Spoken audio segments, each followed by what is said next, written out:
lunch, and then it's gonna get deep, really, really deep.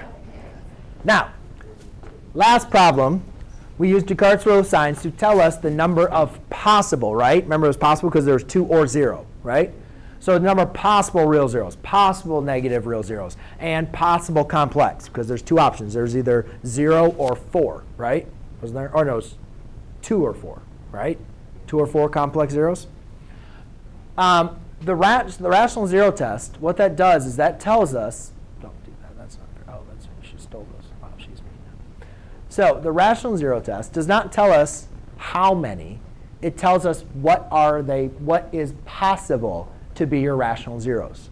So again, it tells us something similar, but it's not really the same thing. Descartes tells us how many solutions you have. Rational zero test tells you if you do have a rational zero, it has to be one of these. What is possible? So to do that, all you're simply going to do is identify P and identify Q. Make sure your polynomial is in standard form, highest degree first, going down all the way to the end, right? And identify your P and your Q, where P is your constant and Q is your leading coefficient. Are we good at this stage? Yes. OK. Now, to do this, all you're simply doing is taking the factors of taking the factors of P over Q. And always make sure you just include plus or minus. OK? So don't really worry if P is positive or if Q is negative. It doesn't really matter. You're just looking at the values. So remember, factors, numbers that divide into another number, right? So what are all the factors of P? What are all the numbers that divide into 10? My recommendation, start with the actual number and then work your way down. So Brendan, what's a factor of 10? 10. Good. Raphael, what's the next one? Then we get to 1, right? You don't have to do it in order. I just recommend, you're going to probably forget one or miss one if you don't do it in order. So especially if you have something that's really a little bit difficult, I just recommend doing it in order.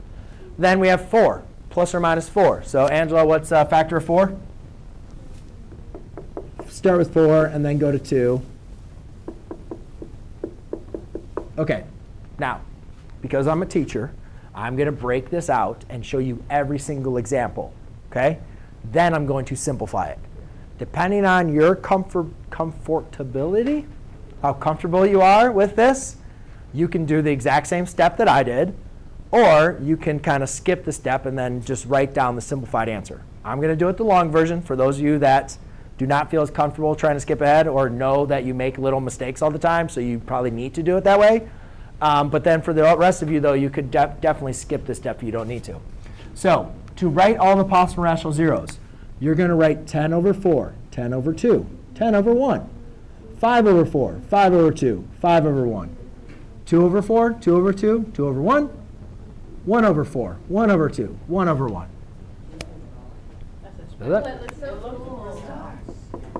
So I have 10 over 4, comma, plus or minus 10 over 2, comma, plus or minus 10 over 1, comma, plus or minus 5 over 4, comma, plus or minus 5 over 2, comma, plus or minus 5 over 1, comma, plus or minus 2 over 1. Comma, plus or minus 2 over 2, comma, plus or minus 2 over 1, comma, plus or minus 1 over. What? I did 2 over 1. Oh. You did 2 over 4. 2 over 4, comma, plus or minus 1 over 4, comma, plus or minus 1 over 2, comma, plus or minus 1 over 1. You guys see there's a lot of options, right? Yeah. Now, but what you guys will notice, though, there's a lot of redundancy in this problem. So there are a lot of them are actually going to be the same. So anyways, 10 over 4, though, I can reduce that to what? 5 halves. So let's always reduce it. 10 over 2 can be reduced down to 5, plus or minus 10. And I guarantee probably in a test it's going to be like an ascending or descending order. You don't have to do it for me, but it just makes sure you guys are aware of that. Plus or minus 5 over 4. We already have 5 over 2, right? So I don't need to list this again. I can just move to the next one. And we have 5. I don't need to list that one. So I'll just move to the next one. Plus or minus 2 over 2.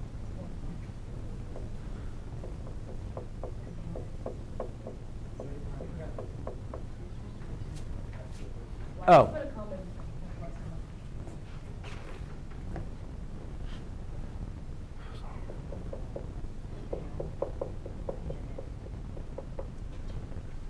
So you guys can see. All right. Yeah, I did. Thank you. You guys can see it's very easy to make mistakes, right? Very, very easy to make mistakes. But just realize, ladies and gentlemen, if there are rational zeros, then those rational zeros have to be one of these numbers. However, the issue is, how many zeros do we have?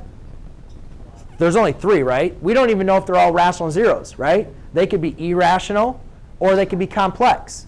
So just because these are just so, we only have 3 zeros. And how many possibilities do we have? 1, 2, 3, 4, 5, 6, 7, 8, 9, 10, 11, 12, 13, 14, 15, 16. OK? I'll explain. Yes? If you really wanted to try, could you set the equation to 0 and test the possible rational zeros? I'll take 4. Wouldn't you just divide by each? Yeah, could you plug them in to find it, or would it all Stop giving him bad ideas. possible? You know what? I'm going to change my lesson plan to do exactly what you just said. Why don't we just go to lunch? We'll finish this. We'll finish the problem next class period.